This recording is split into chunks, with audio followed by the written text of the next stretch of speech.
18 ദിവസത്തെ ദൗത്യത്തിനൊടുവിൽ ആക്സിയം 4 സംഘം ഭൂമിയിലേക്ക്. ഡ്രാഗൺ പേടകം അന്താരാഷ്ട്ര ബഹിരാകാശ നിലയത്തിൽ നിന്ന് വേർപെടുന്ന അൺഡോക്കിംഗ് പ്രക്രിയ പൂർത്തിയായി. നാളെ ഇന്ത്യൻ സമയം ഉച്ചയ്ക്ക് 3 മണിയോടെ പേടകം ഭൂമിയിൽ സ്പ്ലാഷ് ഡൌൺ ചെയ്യുമെന്നാണ് പ്രതീക്ഷ.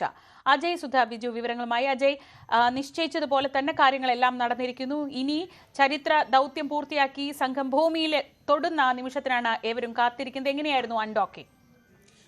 നേരത്തെ നിശ്ചയിച്ചതുപോലെ തന്നെ എല്ലാം കൃത്യമായി എല്ലാ പ്രൊസീജിയേഴ്സും പൂർത്തിയാക്കി എന്ന് തന്നെ നമുക്ക് പറയാൻ സാധിക്കും. ഇതിൻ്റെ അൺഡോക്കിംഗ് പ്രക്രിയ ആരംഭിക്കുന്നത് മാത്രം ഒരു 10 മിനിറ്റ് ഡിലേ ആയതൊഴിച്ചാൽ ബാക്കിയെല്ലാം നേരത്തെ പറഞ്ഞു വെച്ചതുപോലെ തന്നെ കൃത്യമായിരുന്നു.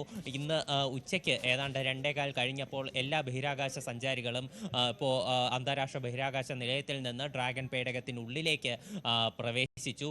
അതിനുശേഷം ഡോർ ക്ലോസ് ചെയ്യുന്ന പ്രക്രിയ അത് 2:37 കൂടി പൂർത്തിയായി. അതിനുശേഷം മർദ്ദം ക്രമീകരിക്കുന്ന പ്രക്രിയയായിരുന്നു. ഏതാണ്ട് 1.5 മണിക്കൂർ നീണ്ടു നിൽക്കുന്ന പ്രക്രിയ അതോടുകൂടി ആരംഭിച്ചു. 4:15 ഇന്ത്യൻ സമയം വൈകിട്ട് 4:15 അൺഡോക്കിംഗ് പ്രക്രിയ അത് ആരംഭിക്കുകയുണ്ടായിരുന്നു. ഈ ഇപ്പോൾ ഹാർഡ് ഡോക്ക് ചെയ്ത 15ഓളം ഹുക്കുകൾ അത് വേർപെടുത്തുന്ന പ്രക്രിയയായിരുന്നു ആദ്യഘട്ടമായി നടക്കാനുണ്ടായിരുന്നത്.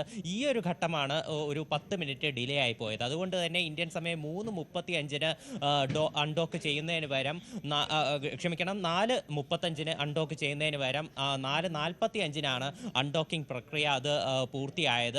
അതിനുശേഷം ഈ അന്താരാഷ്ട്ര ബഹിരാകാശ നിലയത്തിൽ നിന്ന് അകലേക്ക് മാറുന്ന ത്രസ്റ്ററുകൾ ജ്വലിപ്പിച്ച് അകലേക്ക് മാറുന്ന ഒരു പ്രക്രിയ അത് 4 ഘട്ടമായിട്ടായിരുന്നു പൂർത്തീകരിച്ചത്. ആദ്യ 2 ഘട്ടം പൂർത്തീകരിച്ചതോടെ പേടകത്തിൽ നിന്ന് അന്താരാഷ്ട്ര ബഹിരാകാശ നിലയത്തിൽ നിന്ന് 200 മീറ്റർ അകലേക്ക് മാറി. പിന്നീട് 1 കിലോമീറ്റർ അകലേക്ക് വന്നു. അങ്ങനെ സാങ്കല്പിക രേഖ അന്താരാഷ്ട്ര ബഹിരാകാശ നിലയത്തിന് ചുറ്റുമുള്ള സാങ്കല്പിക രേഖ പൂർണ്ണമായി മറികടന്ന് ഇനി ഭൂമിയെ വലം വെച്ചുകൊണ്ട് പേടകം ഘട്ടം ഘട്ടമായി അതിൻ്റെ ഭ്രമണപഥം താഴ്ത്തിക്കൊണ്ടുവരുന്ന പ്രക്രിയയാണ് ഇനി നടക്കാനുള്ളത്. നീണ്ട 22 മണിക്കൂർ ഉള്ള ഒരു യാത്രയാണ് ഇനി ശുഭാംശു ശുക്ലയ്ക്കും സംഘത്തിനും ഇനി കടന്നു പോകേണ്ടി വരിക. 22 മണിക്കൂറിന് ശേഷം നാളെ ഉച്ചയ്ക്ക് 3 മണിയോടുകൂടി പേടകം കാലിഫോർണിയ തീരത്തിലുള്ള പസഫിക് സമുദ്രത്തിൽ സ്പ്ലാഷ് ഡൗൺ ചെയ്യും എന്നാണ് അറിയാൻ സാധിക്കുന്ന വിവരം. ന്യൂസ് ഡെസ്കിൽ നിന്ന്.